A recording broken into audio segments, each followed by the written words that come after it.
escuela arrancó con un modelo a principios de la Revolución Industrial, porque consideremos que la escuela es uno de los grandes inventos de la civilización. La escuela es el logro de la humanidad para trasladar conocimientos. Ahora, con esa concepción original,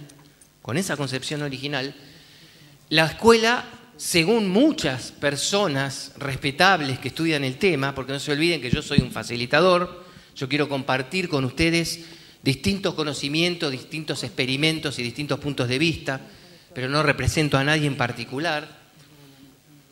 Estas personas, como el doctor Howard Gardner, un respetado psicólogo y educador, dice, cuando comenzó la escuela, perdió de vista que el ser humano es un ser complejo, que tiene un cerebro que procesa datos y conocimientos y se centró demasiado en esa parte, ¿no? Como algunos dirían, con un viejo estilo, de los hombros para arriba, cosa que después vamos a tener que corregir con lo que vamos a aprender. Pero en realidad digamos que era una escuela muy cerebral, donde se ideó, fíjense que muchas cosas que tenemos en el mundo son paradojas, ¿no? Una paradoja es algo que parece una cosa y es otra, o que parece que va a producir una cosa y después termina produciendo otra. El origen del test del cociente intelectual era el de ayudar a chicos que no tenían suficiente capacidad cerebral desde el comienzo para ir a que fueran a escuelas especiales. Ese es el origen real del test de cociente intelectual, que se produjo en varios países en simultáneo. Y después se adoptó muy, muy fuertemente en los Estados Unidos. Ese test de cociente intelectual que se volvió famoso, se volvió como el modelo de la escuela. Es decir, todo chico que ande bien en la escuela tiene que desarrollar las capacidades de lectoescritura, la capacidad lógico-matemática, prestar atención, concentrarse y repetir. Saber repetir los conocimientos comprendidos o repetidos como un loro, porque en la prueba lo único que vale es o copiados, incluso que es otro recurso que tienen algunos alumnos, y ese es el modelo original de la escuela. Comenzó a ocurrir, la historia empezó a mostrar que este modelo debía ser ampliado, que no alcanzaba para explicar el resultado que producía la escuela, no alcanzan lo buscado por la escuela desde sus orígenes. Ahora les voy a hacer preguntas para que todos pensemos un poquito juntos. Si el conocimiento exclusivamente cerebral fuera lo más importante del mundo, si toda persona que hace lo correcto en los conocimientos formales tiene garantizado el éxito en el mundo, yo le voy a plantear algunos casos raros. Uno de los más recientes. ¿Quién inventó la computadora?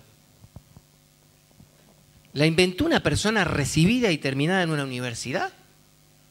No es así. ¿Quién inventó el teléfono?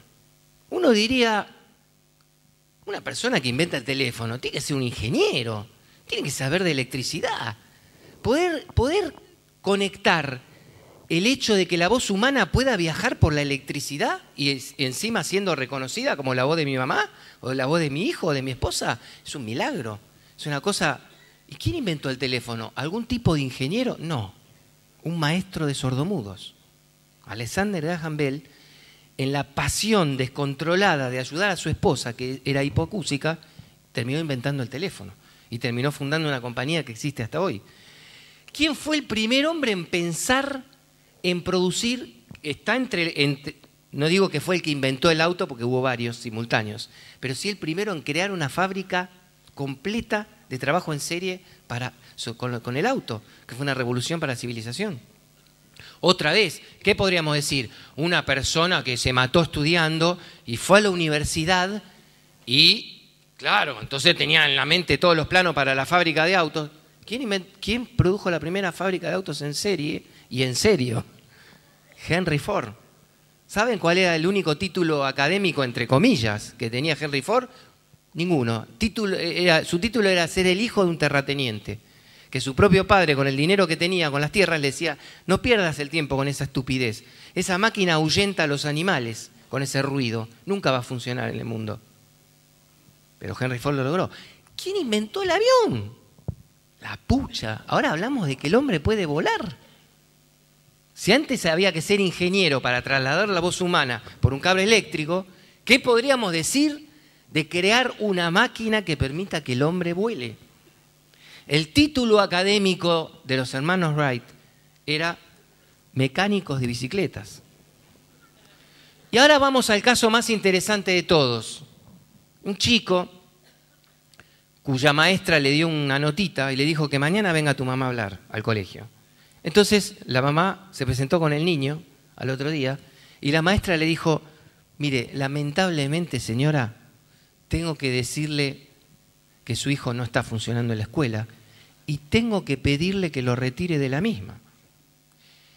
Le dije que no funciona en la escuela porque no, se está sacando notas mal y no está funcionando la cosa. Pero le pido que lo retire porque no solamente no sabe estudiar, no quiere estudiar.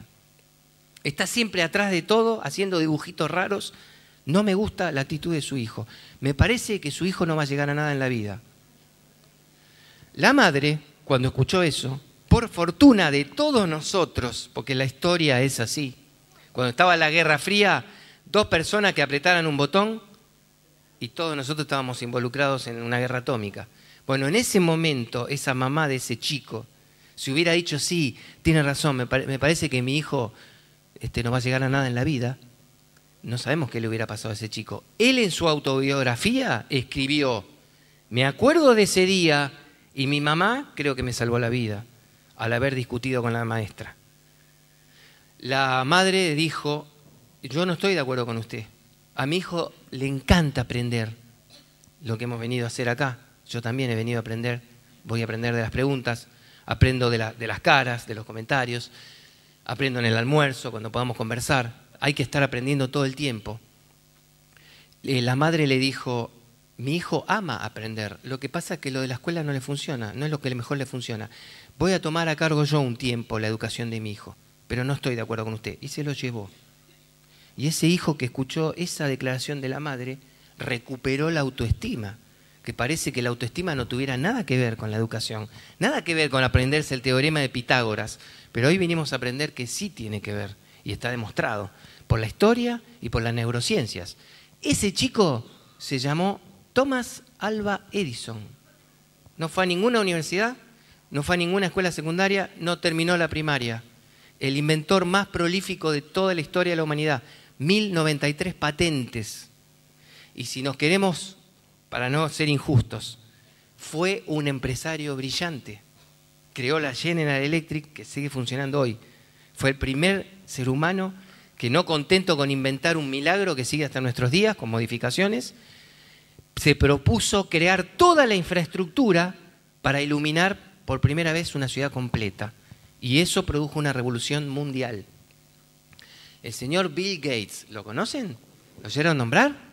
Bueno, él dejó la facultad, la Universidad de Harvard, dejó la más prestigiosa, para perseguir una quimera. Porque miren qué curioso.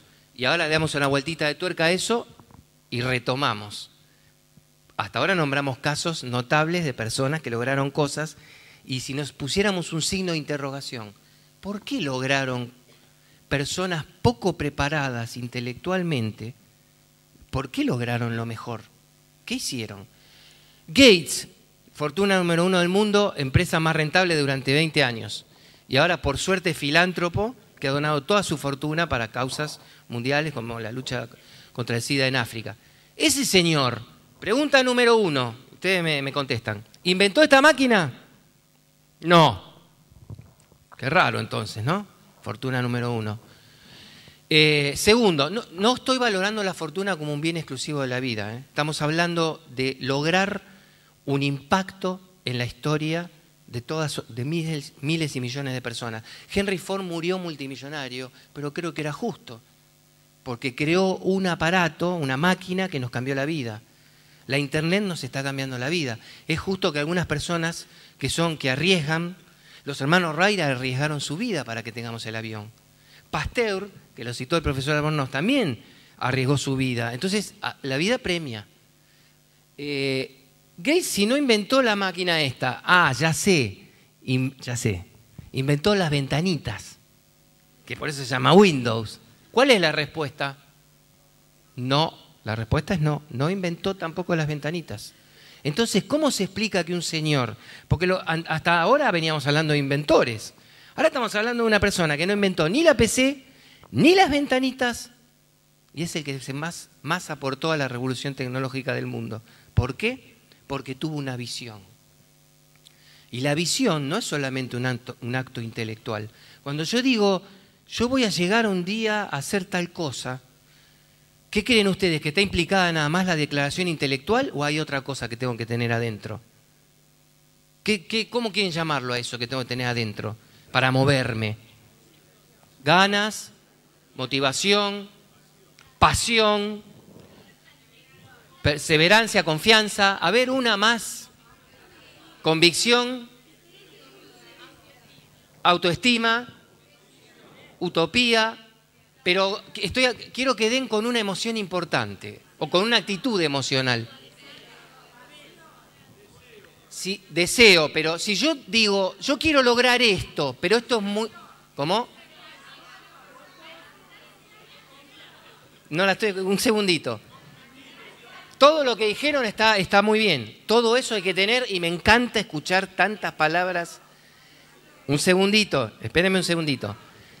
Fíjense, todas las que nombraron, qué interesantes, porque todas, algunas son variantes, pero muchas son complementarias. Entonces, fíjense, para llevar adelante una visión, qué lindo ejercicio recién, todo lo que tuvieron que nombrar para entender por qué gente extraordinaria cambia el mundo. No todos podemos ser extraordinarios, pero sí todos podemos ser extraordinarios en lo que nos toca hacer, en el lugar en donde estamos, en la casa o en el colegio. ¿Podemos ser extraordinarios todo el tiempo? Obvio que no. ¿Tendremos contradicciones? Obvio que sí. Yo quería nombrar una cosa. Si yo quiero lograr llegar muy lejos, si yo quiero subirme al primer aeroplano de los hermanos Wright, les voy a hacer un gesto. ¿Qué me puede agarrar? Entonces, ¿qué hay que tener para coraje? ¿Qué palabra coraje, no? ¿Saben lo que hizo Bill Gates cuando vio que su amigo Steve Jobs y Wozniak habían inventado las ventanitas? Dijo, uy, qué interesante estas ventanitas. El error de visión, entre comillas, de Steve Jobs fue que las ventanitas iban a ser para arquitectos, diseñadores y artistas. ¿Qué pensó Gates? Esto puede ser para todo el mundo. Puede haber una computadora dentro de unos años en cada escritorio. Pronto va a haber en cada pupitre o en cada... ahora ya las tareas que dan los docentes, por lo menos en la escuela de mi hijo, se da por presupuesto que todo chico tiene una PC y una internet, si no puede ir a un locutorio. Pero internet es un bien público que nos está cambiando la vida cada vez más. Entonces, ¿cuál es la gran actitud que tuvo ese señor? La de dejar la universidad y apostar, arriesgar, tener coraje para hacer algo que si le salía mal, iba a ser el hazmerreír de todos sus amigos e iba a ser reprobado por sus padres. Acá es donde interviene la cuestión emocional. Entonces, ¿qué son las emociones? Tengo para compartir con ustedes